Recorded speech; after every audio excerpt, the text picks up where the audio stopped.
He's a former Minister of Information and a former Member of Parliament for the Ablekuma South constituency. Mr. Baffour, good evening. Thank you very much for your time. How did you hear this news, sir? Well, I was going into a meeting when I got a call from a friend, and I said it's impossible because I was at the house yesterday with the children. We're planning the fifth anniversary of the passing of Agyeman-Rawlings.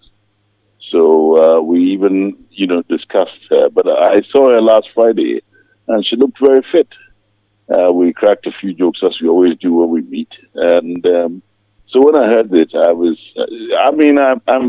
so confused now. I'm also very bereft because I've known her since I was 3 years old, and her parents and my parents were very, very close. So we've shared a lot of experiences together, and she was very instrumental into bringing me here to work with Agyeman-Rawlings way back in the 90s, late 80s. So she's been very much part of my life, and so I don't know. I'm just sitting here wondering what's happening. That's it really. Zabafu, you know her personally, aside what we know, which is her political life and the political. Yeah. Who is she? Tell us a bit more about her. Nana Konadu was from when she was very young, very, very strong, passionate lady. As a child, she wouldn't book any nonsense, and she was a tough cookie. She was very opinionated she had strong opinions about things, and she had a formidable mother who was a teacher, Auntie Felicia, who imbued in her a certain sense of right and wrong. Her father was a consummate gentleman. He was once the general manager of UAC, became the managing director of the erstwhile GNTC. He was also the chairman of the Ghana National Trust Fund. He did a lot of philanthropic work.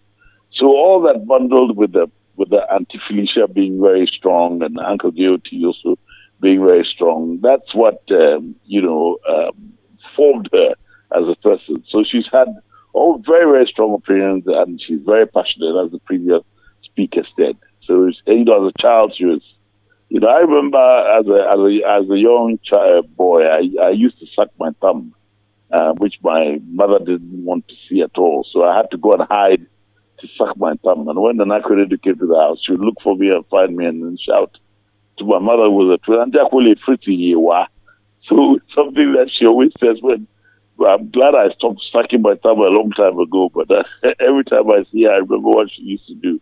And she's knocked me on the head several times because, as I said, she was very particular about what was right and what was wrong as a young child. A lot of people see her or perceive her to be an iron lady. Was she really the kind of person people thought she was, or had perceptions? Well, when somebody is very strong-willed and very passionate about her beliefs. And she was very well read. So naturally, she had some educated opinions that she wanted to promulgate or foster.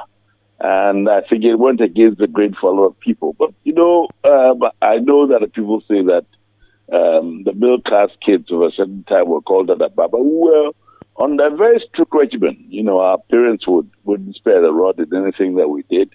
And they instilled in us a certain sense of decorum, how to behave yourself and all that. And so she never lost that. I mean, if you didn't dress well, she would tell you. And she was very forcible in her opinions, and if she felt there was something wrong with you, she wouldn't hesitate to say it. I think that is where it came in as an iron lady. But she had a great sense of humor. She loved to dance, she loved music. And I remember when we were very young, in the late 60s and very early 70s.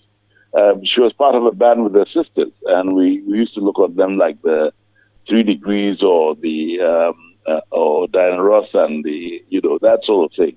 And so she was very good musical, she could sing, and she was a brilliant athlete. She was a high jumper, she was a sprinter, she used to do hurdles and all that, and her school mates will attest to that. So she was very well formed and had very wide interests and hobbies. So when they say she's a landlady, yes, she wouldn't bend over certain things. And so, yes, I can understand from a certain point of view. But since I knew her informally too, we shared a lot of jokes, and anytime we met, we would share a laugh and all that. She was a great mimic.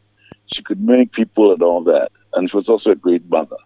So the landlady, yes, may stick a bit, but she was a well-rounded person. Mr. Baffour, from all the things that you have told us, how will Ghanaians remember her? Well, I don't know, but I think that Ghanaians in hindsight will remember her as somebody who's done a lot for the country, because I was very fortunate to be the one who did the documentary on the 31st December Women's Movement in 2000, which was shown all around the world. And I had the opportunity of going around filming most of their projects. And there was a lot of thought into the planning of the projects. And she wanted to raise the standard of living for women.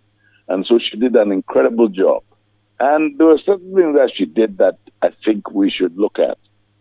She realized that women were the caretakers of the family, and it is a fact. Most of the food processing done at the artisanal level is done by women. And women also have to look after their children. So even the markets she arranged for the 31st Women's Nursery, so that women could have creches and places where they could place their children and everything, which was a very novel idea. I mean, we had day nurseries and all that, but this was geared towards the working, ordinary woman on the street. And like her husband, they had a passion for the disadvantaged in society.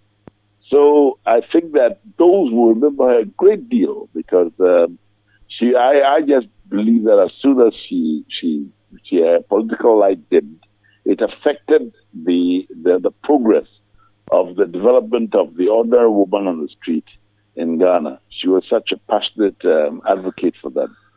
So I think that we'll know that this is a woman who came with a certain degree of novelty, of caring for the society she belonged to, and she did her best. She ran a fantastic race. So she's got to be missed by a lot of people. Naturally, when you're very strong, and especially our women, because my Auntie Felicia, mother and my mother were very strong women, and I realized that when women are strong, certain men then have they feel that, oh, this woman is doing too much. But in reality, they are the ones who held up this country in a way. I mean, our women have made a fantastic contribution to the development of this country, and I believe that Nana Konadu is amongst those people, those women who helped make this country what it is now. The work she did in terms of interstate law, pushing the legalization of certain things for women, will never be forgotten. And I think in hindsight, people would hold her and forget about the fact that she was a landlady, and sometimes she could be stricter than the norm. Okay. Yeah. Okay. So, Baffour, thank you. Thank you very much for your time. Fritz Baffour, former Minister of Information, former Member of Parliament for the Blekuma South constituency, and a very, very, very close friend